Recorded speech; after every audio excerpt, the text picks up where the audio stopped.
I don't think sabr is understood. Sabr doesn't mean sit back and passively take. No, but like constantly pray, dua, every. No. Prayer and dua is one piece of it. I know this is a more sensitive question, but then why do Muslims commit suicide?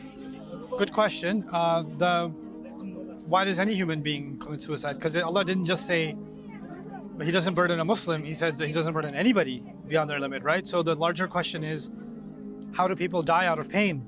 Or how come people weren't able to tolerate the infection and they died? So that would be a burden they couldn't bear. The context of the surah and the context of the ayah is very important. The ayah is talking about burdens in terms of responsibilities. The entire discussion in Surah Al-Baqarah is not about trials of life. It's about the trial of the difficulty or the responsibility of upholding Allah's word. Like Allah says, be honest, for example, right? Allah says, be kind to your parents, for example. Allah says, humble yourself, for example. These are burdens He placed on us. Yeah. None of these are beyond what we're capable of. None of them. He's not talking about earthquakes and, tsunamis, because somebody couldn't bear the flood and they drowned.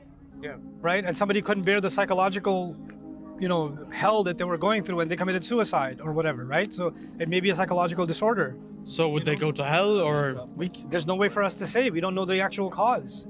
Right? Allah knows if this person was sick or not. Allah knows that. Yeah. So there's no way for me to comfortably comment on somebody who committed suicide and say for sure they're this way or that way.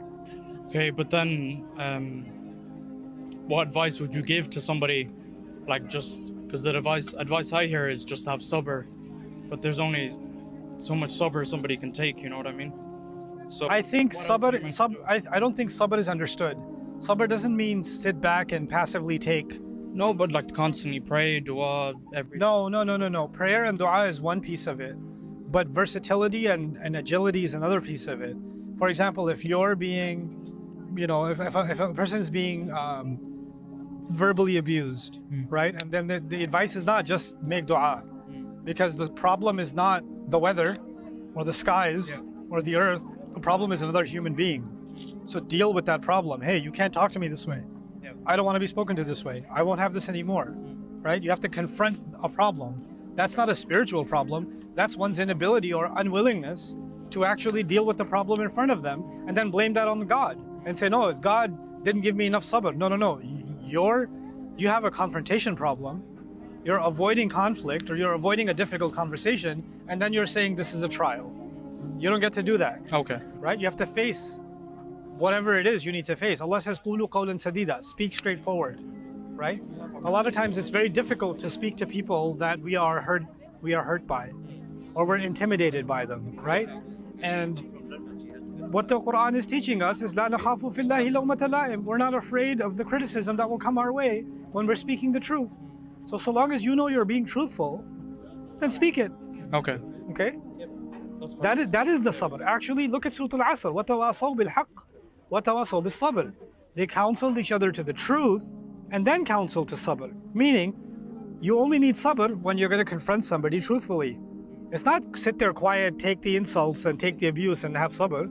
It's confront it, and then whatever comes your way, then have sabr and still confront it.